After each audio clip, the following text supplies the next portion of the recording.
هم انتباه، تحية العلم. أرسلوا.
للذكرى 68 لتأسيس المديرية العامة للأمن الوطني. يسعدني باسمي ونيابة عن السيد مدير عام للأمن الوطني والسيد والي أمن وجدة، وباسم أطر ونساء ورجال الأمن الوطني العاملين بالمنطقة الإقليمية لأمن بركان، أن أرحب بكم وأعبر لكم عن مشاعر الشكر والامتنان على حضوركم لمشاركة أسرة الأمن الوطني في هذه الذكرى الوطنية الغالية.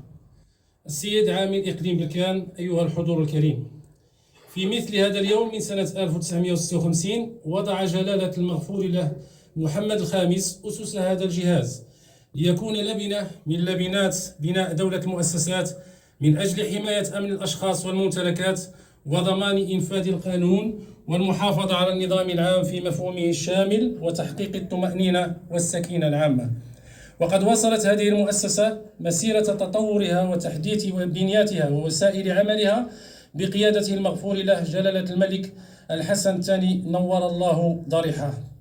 والمنطقة الإقليمية لأمن بركان وهي تحتفل بهذه الذكرى الغالية تقف وقفة إجلال واحترام لصاحب الجلالة الملك محمد السادس نصره الله لما يوليه من رعاية وعطف على أسرة الأمن الوطني من أجل النهوض بأوضاعها الاجتماعية والمهنية، كما جاء في الخطاب الملكي السامي بتاريخ 30 يوليو 2016 بمناسبة الذكرى 17 لاعتلاء جلالته عرش أسلافه الميامين، والذي جاء فيه: وأود هنا أن أعبر لمختلف المصالح الأمنية عن تقديرنا للجهود الدؤوبة والتضحيات الجسيمة التي يقدمونها في القيام بمهامهم. انتهى مقتطف الخطاب الملكي السامي.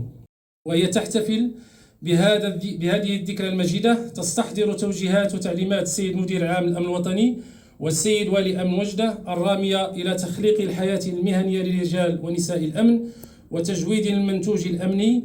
وفي هذا الإطار انخرطت المديرية العامة للأمن الوطني في مقاربة أمنية مندمجة تروم مواكبة كل التطورات الاجتماعية والاقتصادية والعلمية من أجل الرقي بمستوى الخدمات المقدمة لمرتفقيها، وذلك عبر فتح مجموعة من الأوراش الكبرى في مجال تحديث هياكلها ووحداتها وتحقيق مجموعة من الإنجازات الكبرى.